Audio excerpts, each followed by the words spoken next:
Sveiki, dabar atliksiu makiažą į sausumą ir į rusvumą linkusiai veido odai. Kadangi raudonplaukių žmonių veido oda ypatingai yra linkusi į sausumą ir neturi savy pakankamai drėgmės, tokia veido odai reikia ypatingos priežiūros ir reikia didesnio veido odos drėkinimo negu normaliai arba mišriai veido odai. Todėl prieš tepant makiažo pagrindą mes gausiai sudrėkinam veido odą. Sausos veido odos problema yra ta, kad odos kapiliarai yra labai arti paviršiaus. Todėl, kad juos tinkamai užmaskuoti ir kad nesimatytų paraudimų, mes naudosim Max Factor Miracle Touch makiažo pagrindą. Šį makiažo pagrindą labai lengva ir patogu naudoti, dėl to, kad jo sudėtyje esantis vaškai susilietų su šilta veido oda, suskystėja ir tolygiai ir labai lengvai padengia veido odą. Jeigu norite maksimalaus maskavimo, galite problematiškų veido vietom, ar tai būtų pigmentinės dėmelės, ar tai būtų veido raudonis, galite naudoti Max Factor maskavimo priemonę Pan-Stick.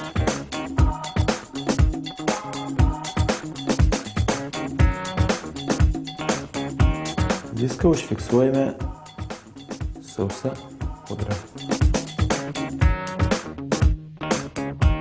Šį kartą aš naudoju birią pudrą, todėl kad mes jau naudojam kiek stipriau maskuojantį makiažo pagrindą ir dar papildomai buvo viena stipriausių maskavimo priemonių, dėl to norisi ant veido maksimalaus maskavimo, bet lengvo efekto į viršų.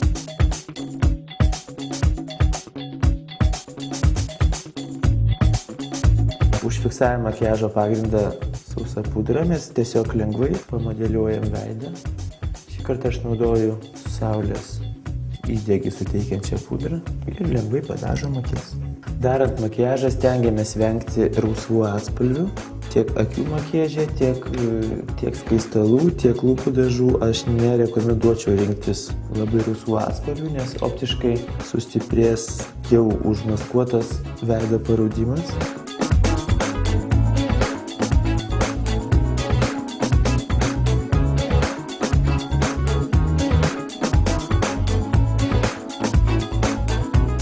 Pastebėjęs, kad raudonplaukiai žmonės beveik visada turi labai ilgas ir išraiškingas blakstienas, todėl šį kartą aš akis dažau labai lengvai. Visą akcentą makiažo paliksim blakstienoms. Užsimerkim. Prieš tai šiek tiek apėdam akis pieštuku.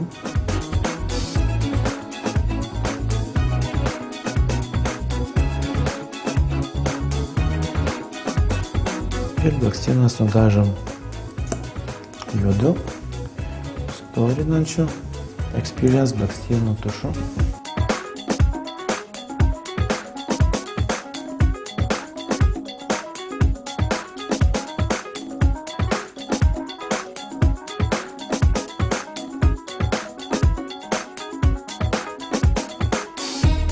Išformuojame antakius.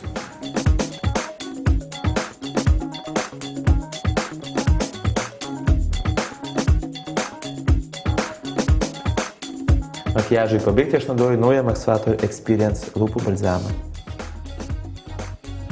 Lūpos atrodo gaiviai ir mūsų makiažas yra baigtas.